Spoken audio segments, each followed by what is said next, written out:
அஸ்ஸலாமு hi hello welcome to NP vlog. வாங்க வீடியோக்குள்ளே போகலாம். இப்போ நம்ம வெங்காய குழம்பு எப்படி செய்யறதுன்னா பார்க்க போகிறோம். வாங்க பார்க்கலாம். அதுக்கு நம்ம 1/4 கிலோ வெங்காயம், சின்ன வெங்காயம் கட் பண்ணி வச்சுருக்கோம். 2 தக்காளி, 2 கருவாக்கொத்து, 2 பச்சை மிளகா, வெள்ளை பூண்டு, 2 கத்திரிக்காய், நம்ம மீன் மசாலா 2 ஸ்பூன் பரட்டி வச்சுருக்கோம். புளி ஊற வச்சு எடுத்துருக்கோம். இப்போ ஒரு பாத்திரத்தில் மீன் மசாலாவும் சேர்த்துக்கோங்க, தக்காளியும் சேர்த்துக்கோங்க. இப்போ புளி நல்லா கரைச்சி அது கூட சேர்த்துக்கோங்க. மசாலா கூட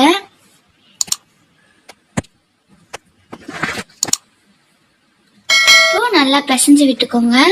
தக்காளியை கைட்டு பிசைஞ்சு விட்டுக்கிறதால நமக்கு இன்னும் டேஸ்ட் கிடைக்கும்.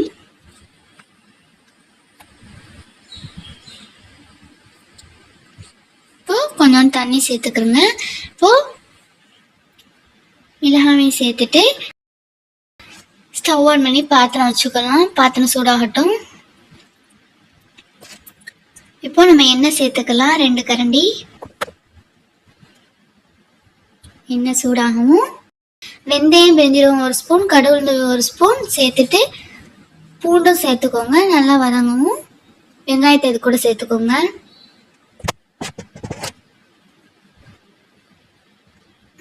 வெங்காயம் நல்லா வதங்கிட்டு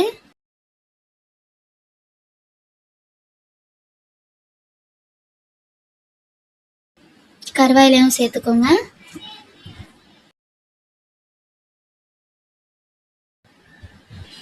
இப்போ நம்ம மசாலாவை அது கூட சேர்த்ததோட க்ளோஸ் பண்ணி வச்சிருங்க. அப்புறம் எடுத்து கொஞ்சோட தேவையான அளவு தண்ணி சேர்த்து நம்ம கத்திரிக்காயையும் சேர்த்துக்கலாம். அப்புறம் உப்பையும் அது கூட சேர்த்துக்கோங்க.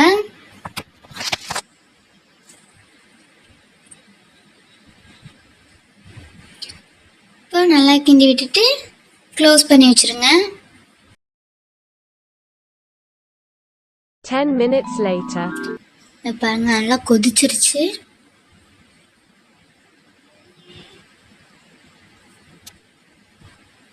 ஒரு வாட்டி கிண்டி விட்டுக்கோங்க, கீழே பிடிச்சிடாம. இப்போ சிம்மில் போட்டுக்கலாம் 10 நிமிஷம். அப்போ நல்லாவே தண்ணி வற்றும்.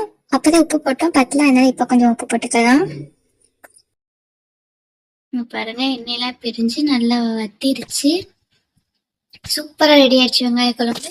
உங்களுக்கு இந்த வீடியோ பிடிக்குன்னு நினைக்கிறேன். பிடிச்சிருந்தா லைக் பண்ணுங்க, கமெண்ட் பண்ணுங்க, ஷேர் பண்ணுங்க, மறக்காம சப்ஸ்கிரைப் பண்ணுங்க. கூட இருக்க பெல் ஐக்கனை கிளிக் பண்ணுங்க. அப்பதான் நாங்க போற வீடியோ ரெகுலரா உங்களுக்கு வந்து சேரும். Okay, tata, by.